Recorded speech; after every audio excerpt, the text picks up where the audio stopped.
All right, sweet. All right, welcome everyone. Thanks again for joining us. Appreciate it. I know there's a lot of good programming for this whole week, so we appreciate you coming to hang with us. I want to first start off by thanking our title sponsors, Amazon, Capital One Cafe, Dell for Startups, and the Downtown Denver Partnership. So thank you. Today we're here to talk about leading your company in challenging times. So the last several years, as all of us well know, have been pretty turbulent. And that's been felt at a very human level across organizations. And it's caused us as leaders to have to incorporate, different things into leadership and culture and change paradigms about work and even brand and how that relates to how people show up to work. And so today we're talking about this idea of the Great Resignation, which I'm sure you've heard in the headlines, and what it's been like kind of at ground level leading companies in the midst of that. And so my name's Cameron Schaefer. I'm CEO of a company called Vinyl Me Please. We're a Denver-based company. We specialize in kind of deluxe vinyl records, and we operate 4 different monthly subscriptions as well as e-commerce, and have been around now coming up on 10 years, so it's been fun. But I'm going to let everyone introduce themselves and talk a little bit about who you are, your business, and maybe, when it comes to the idea of the Great Resignation, how you as a company and a leader have interacted with that. I think for some people it's been a thing, and for others it's been not. And so I think just everyone's excited to hear about everyone's experience with it. But we'll just kick it off with intros. Perfect. Yeah, thanks everybody for coming out. So my name's Cully Cavness. I'm the co-founder and president of Crusoe Energy Systems. So we're also Denver-based. We capture flaring natural gas in the oil field that would have gone to waste. We use that to generate electricity and power modular data centers. We started with Bitcoin mining, and we've expanded into artificial intelligence model training and a few other types of energy-intensive computing. We're about 280 people, and we're sort of Series C stage startup. In terms of the Great Resignation, I think we've been fairly lucky with that, where we haven't had huge turnover. In some cases, we're probably the beneficiary of it, where folks that have left, like when the oil industry was down, or different industries have had hard times, I think we've actually absorbed employees from some of those other industries. And I would say that having a sort of environmental mission behind the company has been helpful in keeping people engaged and motivated during a really weird time with the pandemic and a lot of other competing opportunities for them. Hi, everyone. Can you all hear me okay? Okay, great. I'm Martha Weidman. I am the CEO and co-founder of 9 Arts, and we are the nation's only art consulting and placemaking company that focuses on pairing local artists and local talent and local culture to large-scale commercial real estate developments. So we built an app that helps our curators match artists to these new opportunities, and we have been in the midst of our scale-up since 2020. So the time of that scale up has been interesting because we have doubled our staff at a time when a lot of larger companies were losing staff and having trouble hiring. And so I'll talk a little bit today about some of those specifics, but I think the key points are that we completely reimagined how we do hiring, recruitment, and retention. And some of those strategies, I think, have led us to have a couple of really successful years in terms of growing our team and specialization. And I would say that one of the things that has helped is to kind of shift my mindset as a leader as to what my role is. From a startup perspective, I was very much involved in the day-to-day. I was an activator and really had my hands in everything in the company. And now it has shifted to where I'm more focused on observing, advising, supporting, and mentorship, and trying to really encourage our team to embrace place trust in each other and know that leadership trusts them to do a great job leading to more engaged long-term workforce. So I look forward to sharing some more about some of those specific strategies with you all, and hope to impart some sort of wisdom as you're growing your own teams. Hi, friends. My name is Rachel Shane. I'm the Chief Marketing Officer at a local climate tech company called Project Canary. We are emissions data as a service, so basically Cully and I hang out all the time. We don't, we just met each other. But we essentially put verifiable environmental attributes and attach those to gas molecules as they go from exploration and production through the pipes all the way to basically electrification to the grid. Because what's happening is energy is moving from being a commodity to something that we need to be more mindful about our consumption and where things are coming from. And so we are the tip of the spear for helping to digitize essentially the decarbonization of energy from nat gas. So I'll stop dorking out on nat gas with you guys now. But I think that I would just say +1 on everything you said, and +3 in general here. And what I'll add to that is I know I'm old enough now to know enough about myself that I'm a quite unconventional marketer. And I believe that what happened in that, it also opened the door to my fellow C-suite friends to say, I'm willing to take a little bit more of a risk on this crazy lady as my CMO versus like a safe choice, because things are really challenging all of a sudden and we need to bring a voice to a brand. So we need someone bigger and bolder on the branding side. I think it brought more money to the brand side in some ways. Thank you. That's great. You can hear me fine? Great. Hi, I'm Darcy Nealon. I'm the CEO of IQ Wired. We're a Denver-based, women-owned, women-run technology consulting firm. Oh, there you go. I guess I can hear myself now better, too. Sorry about that. So women-owned, women-run technology consulting firm. I would say that COVID probably for us was more challenging than for a lot of companies because women are drawn to our company, right? We attract a lot of women talent because women want to be in an environment where they have mentors and the ability to learn. And so if you can think about what happened during COVID, who was it that was taking care of the children the majority of the time and doing the homeschooling?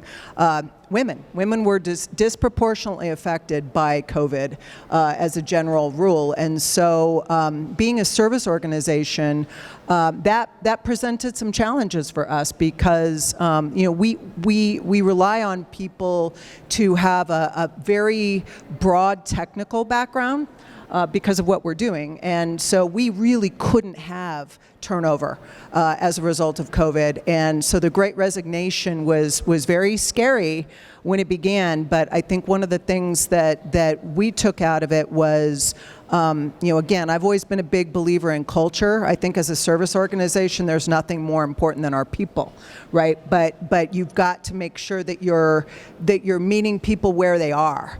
And I think that's the biggest thing that we were trying to do during COVID, which was just to help people, kind of get through it and provide some sort of a culture where they could express themselves. And I think that's one of the reasons why we didn't see the Great Migration, or I call it the Great Migration. I suppose that's really in Africa, but this is the Great Resignation. So anyway, back to you. Thank you. No, that's great. I think one thing that'd be a good kind of base setting is just hearing a little bit from each of you on your own personal philosophy around culture and team building within a company. And I think specifically, what are some things or one thing that's remained constant for you that was the same for you 5 years ago as it is today? And then what's something that over the last 5 years has changed for you and kind of your thoughts around people, team building, and culture? Oh, no, she doesn't want to go first. Oh. Okay, Martha's going to go. So the thing that has remained constant for us is our values. So knowing what your values are, leaning into them, and then leading with those can be really helpful, because no matter what else is going on, you can always come back to your core values. So our core values at 9.Arts are the acronym CREATE. So we're collaborative, resourceful, we focus on education, authenticity, tenacity, and ethics. So those things are always there to guide us, no matter what's happening in the economy. This is how we celebrate each other. Every Monday at our staff meeting, we pass the hand, and it gets passed around the team to someone who's exhibiting one of those values, and we talk about what that value is. So we use it in performance reviews, we use it when we talk about each other, we use it when we talk about how we do things here. And I think that's so important and a grounding constant you can come back to. One thing that has changed is that we started doing anonymous surveys of our staff a couple of years ago. And so we get those survey responses back. And it's been really eye-opening to be able to have this direct feedback from our staff. And the things that they are asking for are sometimes so simple, and you're over-engineering in your head what you think people want, right? And then they just tell you. So I'll give an example, right? We always think, oh my gosh, it's about pay. They need more money. We got to figure out the matrix. And then we get the survey responses back. And during the year 2020, after we'd all been in lockdown for about 6 months, our staff said, we really miss coming to the office because our office has artwork, and there was original art everywhere, and we got to be around that every day. So we just started an art share program where we lend out artwork to people, to our employees for their home office. Happiness. And that didn't cost us any money. That was just, something that people wanted and made them feel more fulfilled. So listening directly to the feedback that you're getting from your team and hearing exactly their words, and being able to kind of shut off the noise of what you're reading about in the news helps you become, I think, a leader that's more in tune with your company and your team. Thanks. Okay. I think that there's a lot. I feel very, very strongly about this question, and I love it so much. And Cam, thank you for putting that in there. I will leave you with this, because I guarantee you guys have heard a lot. You already believe in culture. It's why you're here. Culture is simple, and people make it really, really hard. They over-engineer it. What do you reward? What do you punish? People need to, and I know that sounds harsh, but that's what culture actually is. Who gets the promotion? We like to call it, who gets the cookie?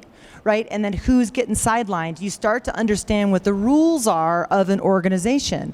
And then you layer onto that your customers will never be happier than your employees. That's why culture matters so, so much. There's a million other reasons, but that matters a ton if you have any customers, or perhaps you would like customers. So what I would tell you is that culture matters tremendously, and it absolutely is foundational to what your brand is, because they actually are inextricably linked, the two of them. And it's because of that. It's because of the employees are creating the amazingness. They're creating all the magic that you deliver externally, and you carry those elements through to that brand, and it is on display for everyone to see. And then further, I would tell you that think about, because you got the branding marketing lady here, so I will tell you that think about your language. I can tell you at Project Canary, when we go to market for a customer, we go to market as energize your ESG, emissions data, blah, blah, blah, all this stuff. When we go to market for employees and to talk about talent, have a soul, have a voice, know what your culture stands for. When we do that, it's called give emissions the bird. Right? So have a soul. Your culture is your soul. You just said something that really resonated with me, and I have a little bit of a different story here from many of the people here, in that I did not start the company. So the company has been around, right, since 2003. I took over as the CEO in 2015. And so there was already a culture established, right? And I had been with the company for 5 years already, but I think I knew one of the things when I came in that I had to do was create common language within the company, because I knew that I didn't have the knowledge that the founder had in order to be able to know every aspect of the company. I needed cooperation and participation. And so creating the common language for us was really important in terms of, we used a program called Emergenetics. I don't know if you're familiar with that, but it's kind of like a DISC or one of those preference types of things. But what happened as a result of that was it gave people permission to be different and to acknowledge and accept each other's differences versus, pointing the finger and saying, yeah, this person. And it really came in handy, during COVID, because we were able to say, well, now think about where this person is and think about how they want to receive information. And I think that's really important. And the other thing that was important with what you said is, I don't know, even after doing that I really knew what the culture was. I had made a change in the culture, but I'm not sure I still really understood what our culture was until I made a couple of bad hires. And then I began to realize, oh, these people they're not going to be okay in our culture. And it was our own people who were saying, bad fit. And so it really opened my eyes to the fact that, just because you think you really do have to dig in a little bit, but also not overcomplicate things. Like, we have our values, our core values as well. And what I've come to realize is that there is no meeting 3 out of the 4. Right? You have to have all 4, period, end of story, or it's not going to work for people to assimilate within the company. And so I think that's a big part of culture too, is recognizing who you are and being okay with it. We're not for everyone, right? And it's okay. Yeah, exactly. I think these are all great comments, and you have hit a lot of the key points. I would just add that I think having a strong and very clearly articulated mission helps a lot, especially through COVID. This was a time where a lot of people were depressed. They were feeling very personally lost. Kind of what's the point of all this, I think, was just a general societal feeling. And so we have the benefit at Crusoe that, if people are passionate about the climate, here's an opportunity to come reduce methane emissions from existing energy production. And methane's 82 times as powerful as CO2, and it's kind of one of these low-hanging fruit things where, I think everybody would rather just not waste the energy and emit a lot of methane to the atmosphere. And very simply, our mission was align the future of computing with the future of the climate. And that was something that I think a lot of people, especially the younger folks, connected with throughout the pandemic, and it helped to keep morale high, it kept retention high, it helped with attracting talent. It's a powerful thing to go out with, for your statement around give emissions the bird. We, people want to feel like they're doing something with their career that they're going to be proud of and it's going to matter. And so if you can find a way to articulate a mission and it's very clear and just plain spoken, then that is going to, I think, be helpful in any circumstance, but especially in the weird times of the pandemic. One thing that changed, so I would say that's the consistent thing. One thing that changed would be, at least for me, it was just the scale of when we went into the pandemic, we were probably 50 or 75 employees, and now we're closer to 300. And I no longer can have direct contact with all the employees. We have folks in a lot of different states and places now. And so it's kind of back to the values. We have 5 very idiosyncratic values. One of them is think like a mountaineer. And that has to do with backup plans, margin for error, being a master of your tools, and safety. And so we have 5 of these very sort of, my co-founder climbed Mount Everest, I'm a big mountain climber, and it's sort of drawn back to some very core things for us. That's very high leverage, I think, if you have good core values, that are plain spoken and clearly articulated, because it's kind of like technology in the sense that it has leverage where one person communicates it to the next without me having to do that. When I can't communicate with everyone, I have to hope and trust that those values are sort of pushing the decision-making framework through the company. And to your point, it's like, this is how we do things here. We think like a mountaineer, so don't overextend the budget or whatever that case might be. As long as somebody makes a decision in line with those values, they're not going to be criticized for making that decision if they can kind of trace it back to the why it's in line with the values. So relying more on those and less on personal communication, I think, is one thing that changed. That's awesome. Great answers. One thing that I'm curious about, because I've noticed over the last several years that I'm becoming more and more inundated with whether it's like business media or consultants trying to like outreaching to the company, or your advisors, or like there's so many inputs right now and so much noise telling you this is what you should be focused on. This is the big problem like that's going to take over your company if you don't think about it. And I wonder, how do you kind of filter through all of that noise? Because I feel like, every morning if you open Business Insider, it's like every company's like on fire and everything's going to hell. So it's like, how do you filter through all that and decide like kind of which inputs to take and which ones that you're like, maybe that's a thing, but I'm going to choose to kind of just keep an eye on it and not really act on it right now? Because I think if you acted on all the inputs, you'd be like schizophrenic as a leader. Yeah, I think a lot of those are just like context and information that you should have in mind. But what matters to a company, that's every company is going to know what that is in terms of what drives your bottom line and your like core objectives for the business. So for me, very simply, like in my office, I have a whiteboard and I have all my direct reports, and I have like 3 to 5 boxes, and I color them in as we hit that goal. And so that's for the year, and that stays up the whole year. And so maybe like interest rates are changing, or the NASDAQ's down, or like Bitcoin's down, or gas prices are up, or whatever the like macro surrounding trends might be that's going to affect how we approach those goals. But the goals are still, grow our deployments, mitigate more flaring, advance these 2 or 3 key technology priorities, build this team, whatever it might be. And that doesn't necessarily change because of what's going on in the market. And see, if you have a company that's focused on innovation or blue ocean territory, minimize your exposure to the news. Because it's just negative. So, and it's designed that way. It's a negative feedback loop because it gets more clicks. So I think that the best things you can do are to think about what's your long game and what do you need to do right now to be incredibly successful in 3 years. And what have other companies done? The companies that are not in the news, right? That are just kind of quietly taking over. What are they doing?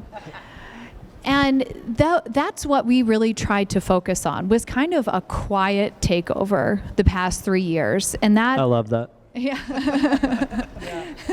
Quiet dominance.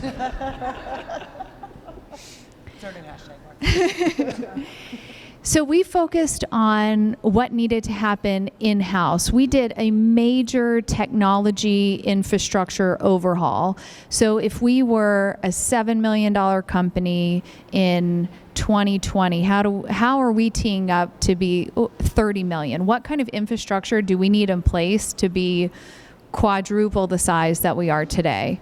So that was a major tech overhaul that happened internally. So when things started slowing down externally, we had work for our team to do to build ourselves to be a bigger company than we were. So we built ourselves to be this enormous entity in-house. So we're ready for our scale. And then we overhauled our hiring practices, like I talked about earlier, because building a team is so important when you're scaling a business. So we redid our hiring practice to focus on what we call the 5 S's. So posting the salary, which is now a legal requirement, but it wasn't previously. Posting pictures of our team so that you could actually see the diversity of our team, so it would attract more diversity. Saying that we were looking for talent that was outside of our niche of the art industry, because we actually wanted expertise outside of our industry to make our company stronger. focusing on a scenario in the hiring process, which is an exercise. It's basically like a little mini test that we give anyone for every single job. So let's say you're coming on and you're going to be a part of our logistics and installation team. We're going to give you a problem that's a real world problem you'd have to solve on the job, and we're going to ask for your answer. And the person who goes through that exercise and really loves it and gets jazzed about it, they're the right person for the job because it excites them, and then it helps us see how they think and remove bias in the hiring process. And then finally, we look for specialization. As an early stage startup, we were really focused on hiring a lot of generalists, and I will say that as time went on, that was not a winning strategy. We needed specialization in order to scale. So I'll tell you guys, because of course these are all really, really good comments. I only focus really on two things. Yes, tons of news. I love data points. I'm a total nerd. First is your job as a leader in a company, no matter how big your team is, even if it's a team of yourself or one, your job is to find the highest and best use of your people and to help open doors for them, to help clean things up, whatever that looks like. So I would say that I saw this little case study from Dropbox. They actually recultured their company once COVID happened because it was like, oh, well now instead of an headquarters, we're going to have it be a collab. We're going to treat our headquarter like an offsite.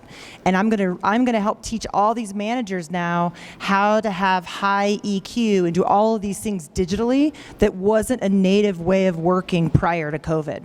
So I see things like that and I think, yes, that's what I want to pay attention to. How do I support my team, even if they're not on my direct team, to be amazing given the current state of work styles, especially as you become more distributed across time zones and geography, et cetera.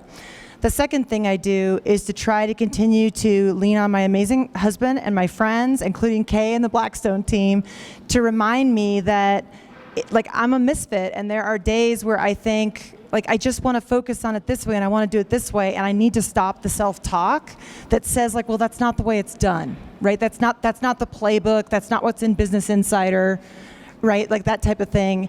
And it's hard. I totally want to fit in, but I also want to pave my own way. And so I think that there is a dialogue for myself and a business maturity of learning to trust my instincts perhaps better than even before. All great points. You asked about the noise. Our industry is in a time of great change right now, a lot of mergers and acquisitions, and it's happening on a daily basis. So in addition to dealing with the COVID and all the crazy news that was happening with that, then we're also in this crazy period of M&A. And so one of the things that I think that we started doing as a leadership team was we started doing weekly calls during COVID, and then we dropped down to kind of bi-weekly calls. We asked the team, hey, how do you feel about this? Is bi-weekly enough? And we asked them, do you want us to stop doing them? And they said, no, we want to keep doing it because it helps us all kind of understand what's going on and stay grounded. And we talk about some of the news that's coming out. There's been a few times when I've had to say, gosh, all I can do is stop right now and acknowledge what's happening in the world right now. Because how can any of us possibly pretend like some of the horrible things that have been happening aren't happening? They are happening. So you have to acknowledge it, and you have to say, we're sad. We're upset right now, but we're going to get through it together as a team, and I think that that's really important.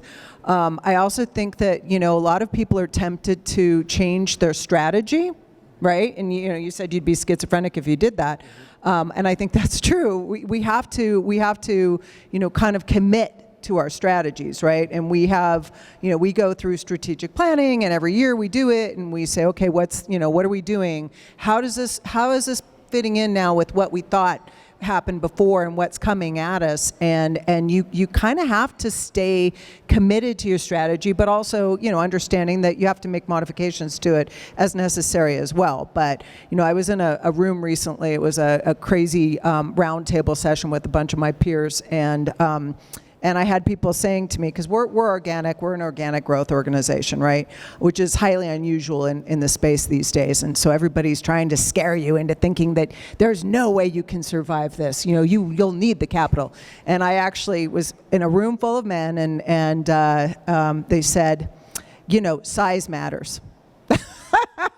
And I was like, you're not really saying that to me, are you? Really? Come on.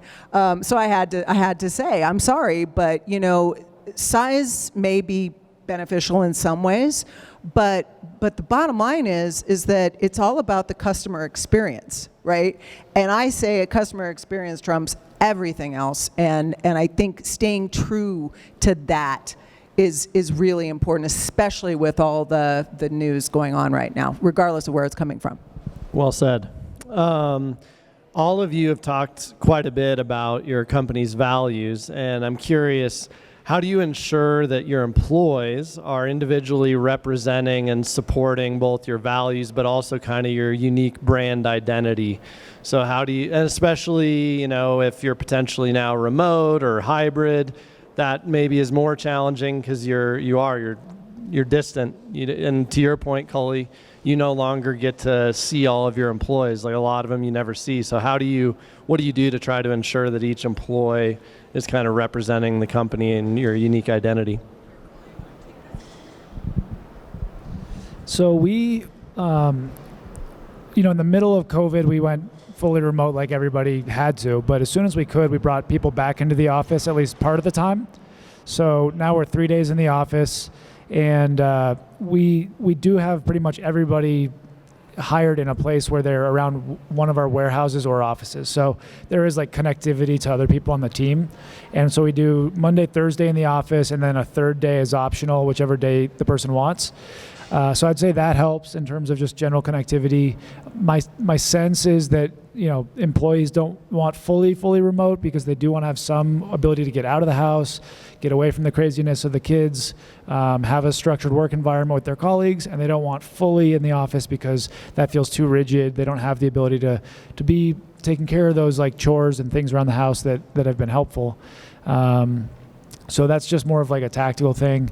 I think also it just maybe got more clear on when you need to terminate an employee that's not living up to those values. And I'm kind of at the point where I've moved pretty quickly now, and it's just better for them. It's better for the company to just know when it's not going to work and have the hard conversation and just move on to fill the role. So have gotten to where I used to be like, let's just see if we can make it work. And then like 9 months go by to just, it's like, it's not working. This is the conversation we have to have. And that, I think, I can't remember who made the point. It's like that shows, you made the point of that punishing, not that it's like a punishment. Yeah, it's like, it is illustrative for everyone else of like, that wasn't in line with the company's values. And the person that you hopefully put back in that role will be a more clear example of what would have been in line with the values. Those can be some like very powerful signposts for the rest of the company culture. The other day, someone asked me, what is the most important KPI in the company if you have to pick one? And I think the most important metric is your employee engagement score, your employee satisfaction. So if you have a team, depending on your payroll service, we use Gusto. It's great for smaller teams. You can deploy anonymous surveys every single month, and they will tell you how your employees score the company. How happy are they? Would they recommend the company as a great place to work? And employees who are engaged and satisfied will produce and do more for the organization than disengaged employees. So employees who are happier, who are engaged, who are satisfied, who believe in the mission, they make more profitable companies. A diverse workforce with different ways of thinking and backgrounds provides more insight into how the company should operate. So a diverse workforce, engaged employees, this is just good business. So the more that you can do to create that great culture and that great employee feedback loop is really going to bring out the best in the organization.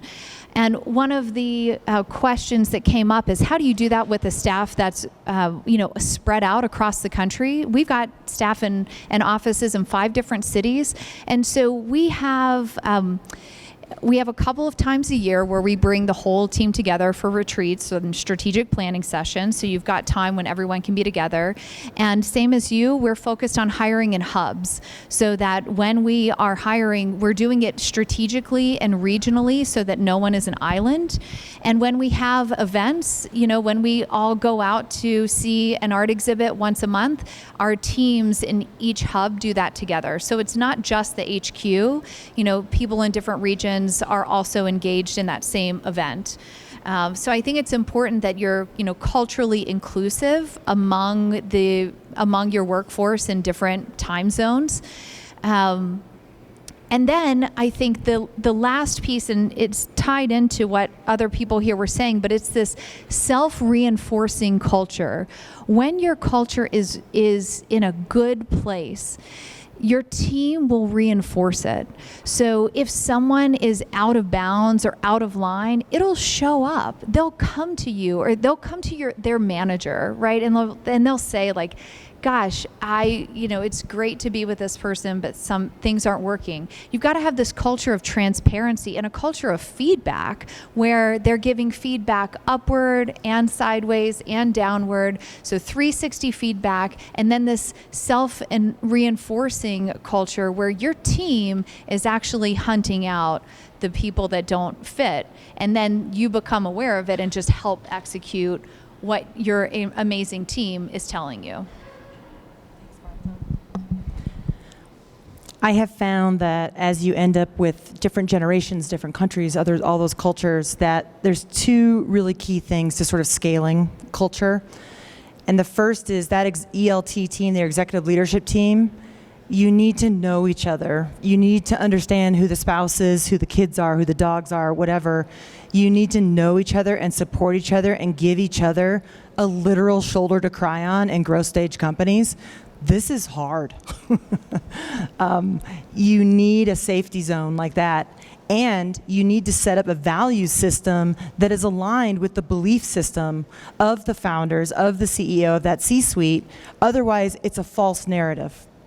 And then the follow-up to that on the scale piece is that everybody that has that title that says you're a leader, meaning people are looking at you more often, so it's not title specific, but you know how this goes, those people have to live and breathe the values all the time, because effective frequency is extremely high. The value of culture and branding is extremely high. That means that you need to repeat every day when you show up. You need to show up aligned with those values. And you also need to make it okay for your team to say, I think you just stepped out of bounds. And not to cancel that person, right? But to have a conversation. Hey, you stepped out of bounds and that didn't feel good. You can disagree with someone without being disagreeable. And you can really you can be the ultimate translator of those values. They're great on PowerPoint, they're great whatever. Be the translator of them in the everyday actions between you and anyone else at that company, and that's how values scale rapidly and intact. Ditto everything they just said. I think that also for us, we hire through referral. So we don't hire just on ladders or whatever a lot of people use. Everything's through referral. So that helps a lot in terms of ensuring that you're going to have a good culture match. And obviously the people who work for the company understand the culture. They understand what the requirements are. So if they're recommending someone, they also recognize that it could reflect on them negatively, right? If they recommend someone who's not going to fit in. So we make it worth their while. We give them a referral payment, 2 payments, and if the person stays for a year, then we pay them. But I also agree with you, Cully, in terms of in the past, I think one of the things we've tried to make sure that every engagement works, right? And because you don't want to ever throw anyone away.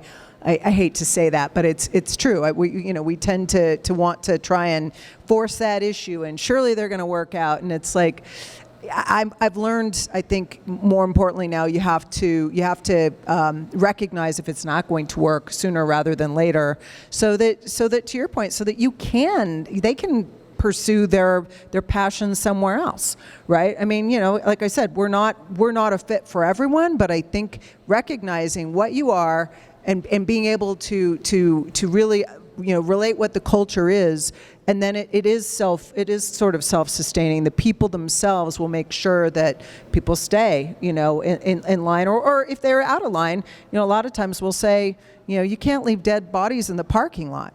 And so, people say, yeah, so-and-so just left a dead body in the parking lot. And it's like, okay, well, make sure once around and up is what I always tell people too. Do people the courtesy of letting them know, right, first, personally. Don't come to me with an issue unless you've talked to that person already. And those are some of the questions I ask, because I actually hire everyone within the company.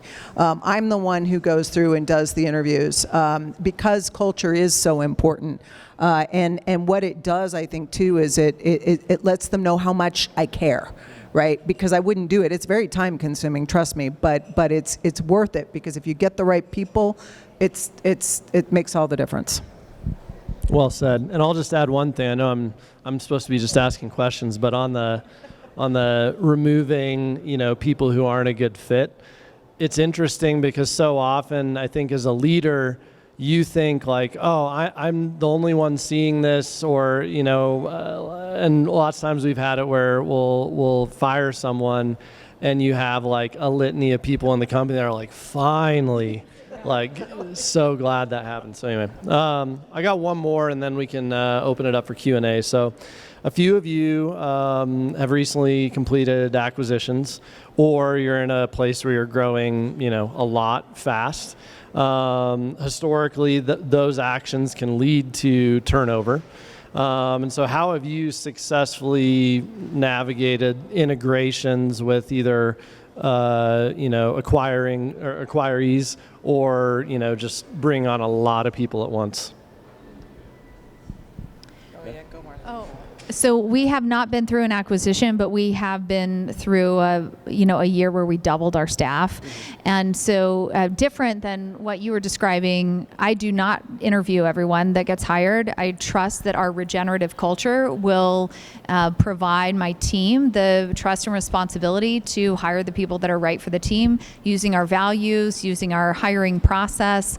So it's kind of an incredible point. It's a milestone when you get to the place where there's a whole new staff showing up that you've never met before, and you meet them for the very first time at the mid-year summit.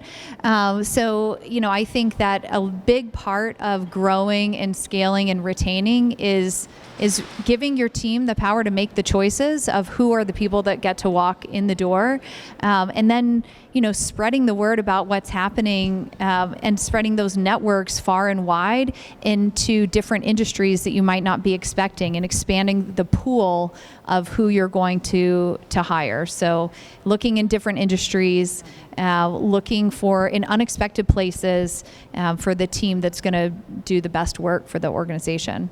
So who's been through an acquisition that could talk about that? We just, earlier this year, we closed an acquisition of a 70-person company that was previously a supplier of ours. And it's a manufacturing business. And so, there definitely has been some turnover. I think it's been a little bit of what you mentioned, where that's not all been a bad thing. And we've been able to backfill some of those roles with really good candidates that over time it's going to draw the culture towards like the core culture.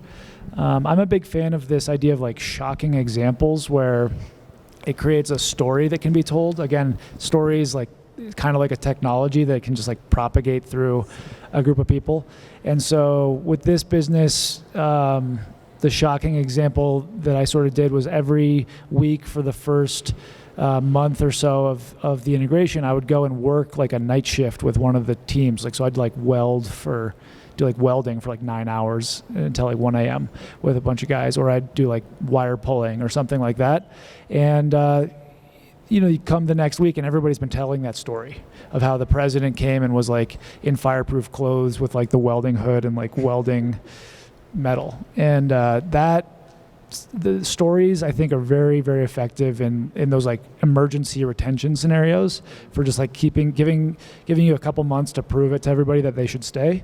And then they sort of see the progress of the business and, of course, like all the compensation, alignment, equity, like a lot of stuff that they hadn't had before in a manufacturing context. We've been able to show them that there's a lot of like pragmatic reasons to stay too. But yeah, a good story, a good shocking example is my advice on that. You might appreciate, Coley, that this is my first time at Energy. I was first time on a well pad understanding, oh my God, where petroleum comes from. Not kidding. And my FR gear, my fire resistant from Amazon, I was ridiculed, but I have it. So there's a business to be made there of cute FR gear. Anyway, I had that idea. did you? I know, right? It's ripe for disruption, if you will. So Project Canary, I've been there for about 18 months. When I got there, I think there were about 10 of us, and it quickly went to 20, and now we're at 150.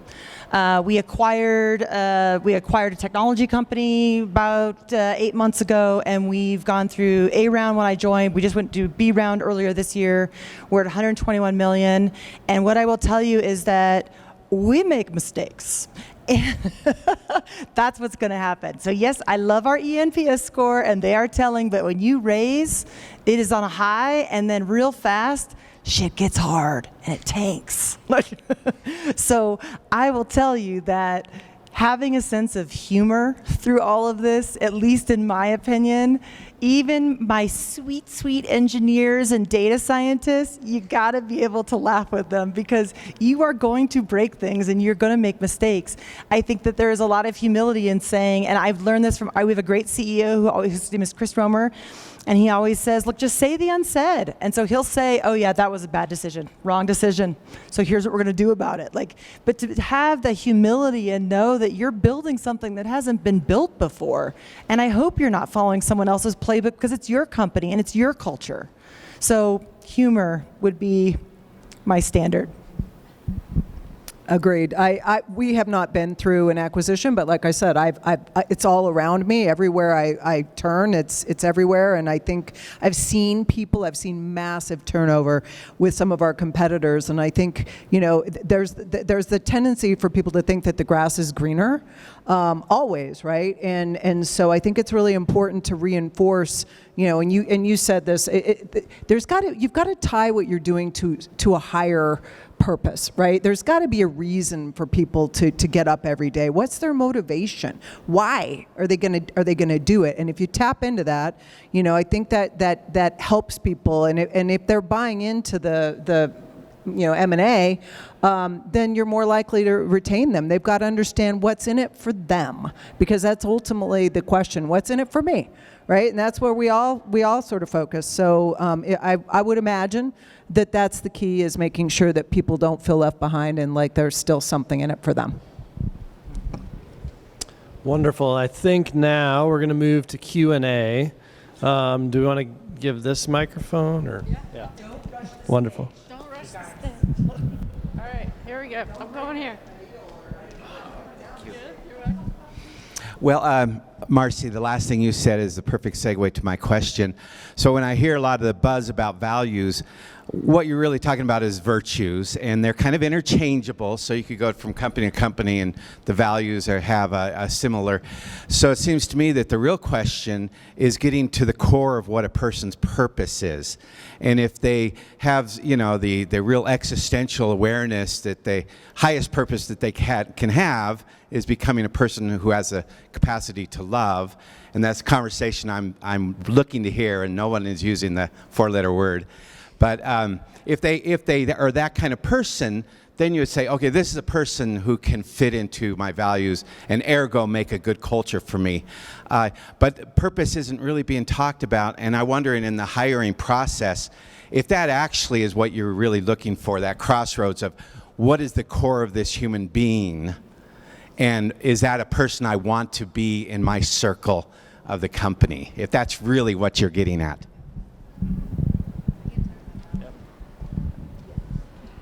So we spend a lot of time focusing on our social impact. So what is the purpose of 9.Arts? Well, we are creating opportunities for artists and creatives across the United States. We're opening up economic channels that did not exist previously. And so we're making this financial contribution to artists' lives that just does not exist anywhere else. So if you want to be a part of that, that's like a fundamental exercise in social purpose that everyone who works there is bought into. That's why making that report is, that spreadsheet is really exciting. Pulling reports is really exciting. Putting together a logistics plan is really exciting because at the end of the day, what you are doing is going to support artists and going to support this creative economy. So with every project that we do, we submit a social impact study at the end of it. We look at our social impact reports as part of our monthly KPIs with our team, because that's the thing that unifies all of us. And it's in some ways it's different than selling a product. I mean, people who come to 9.Arts come from private equity, from events management, from education technology. But the thing that unifies all of us is that we want to build and grow the community, the creative economy together. I appreciate that you said that, and I feel like we should have hit that. I really like that comment. I should have also mentioned that Project Canary is a certified B Corp as well as a public benefit corporation, and so our purpose is to alter the course of climate change. If that's not something that you're really excited about, we should repel those people, no shade. But if you're really pumped about that and want to lean in, great place to be, and then the B Corp status helps keep us honest and true to our purpose. Yes. I do look for people who actually are, who I think are great people, right? Who I always tell people, I can teach skill, I can't teach will. Right, so I'm looking for will is really when I'm interviewing people, and I generally start with a screening interview. Hey, here's what we're about. Does that sound interesting? Yes, no, okay, great. Then we'll go to a chronological. Then I do a functional interview, and then I typically have people spend some time. Our people spend time with them too, so that they can kind of understand a day in the life.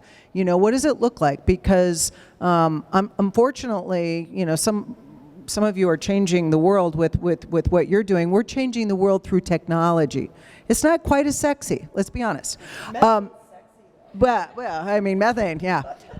Especially methane gas, right?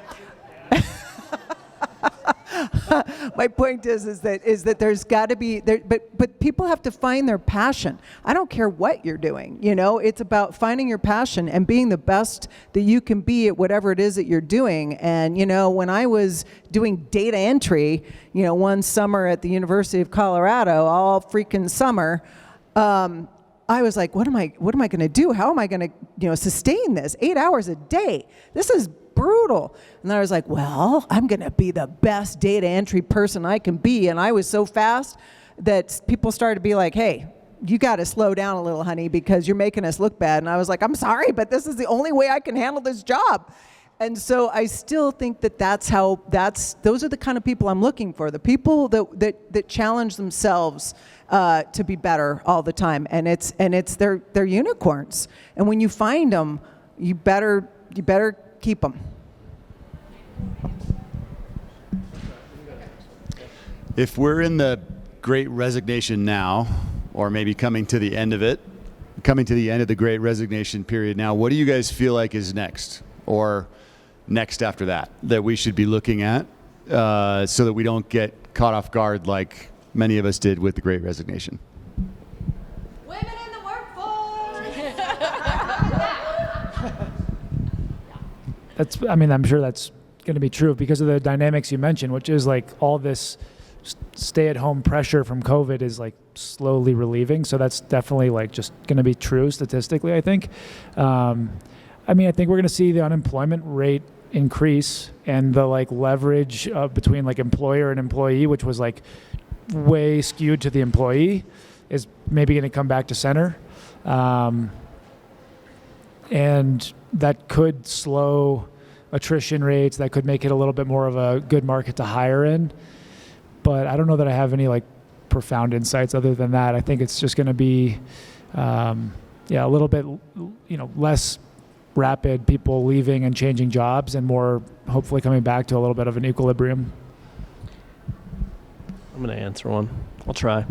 I think kind of what Cully's touching on the macro side, I think is going to be interesting, because you're already seeing that, the last, let's call it 5 years of just insane growth, throw any sort of like typical profitability metrics out the window and just like, spend. Like that is kind of has come to a swift close.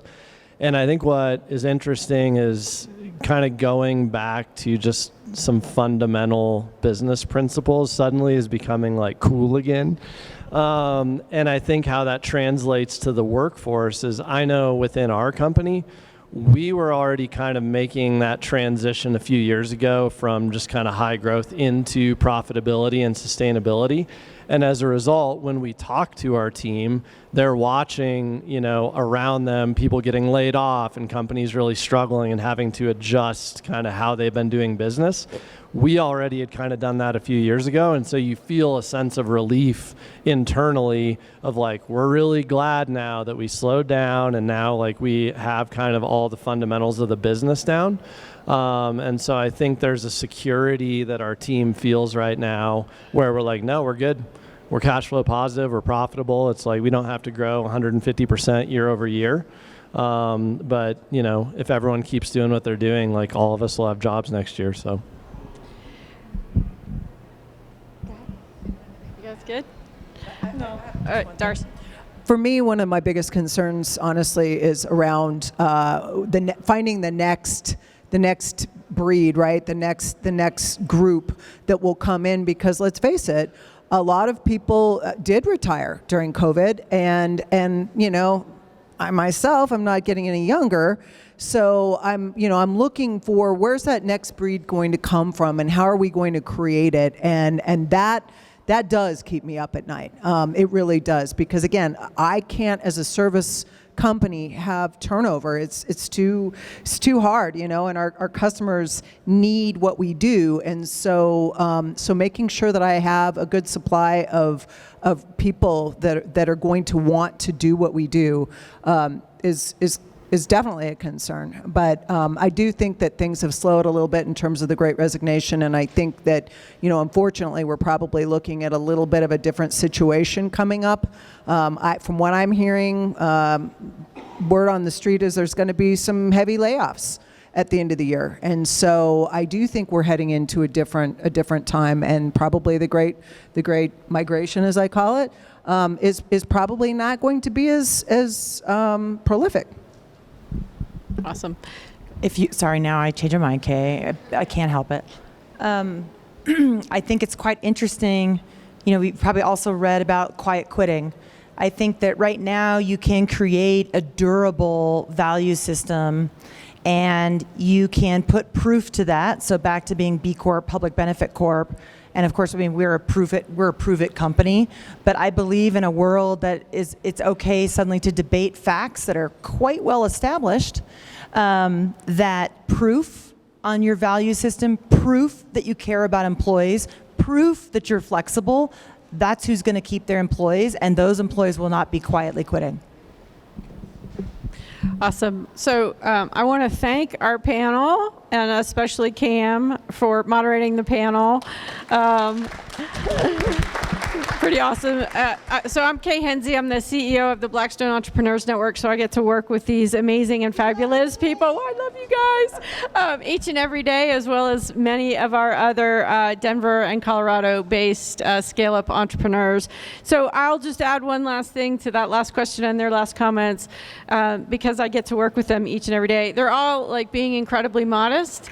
Not only have they reached great success within their corporations and their companies, but they have shared that success financially as well as in their hearts and in their minds and through their actions with all of their employees.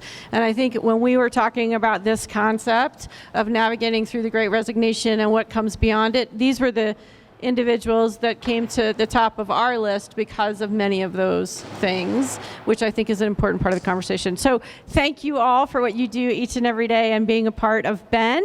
I think some of them will be here for a little bit longer. Allie is also on my team. Jeff also is helping us. And we thank you all for your time and participation, and to Denver Startup Week. That's great. Thank you. Yeah, that was really good. Yeah. Oh, yeah. Sorry, I always forget. Yeah. Come on. Get in here. Last photo. I always forget. Yeah.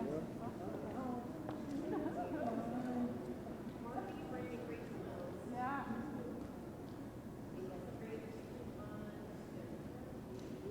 Thank you very much.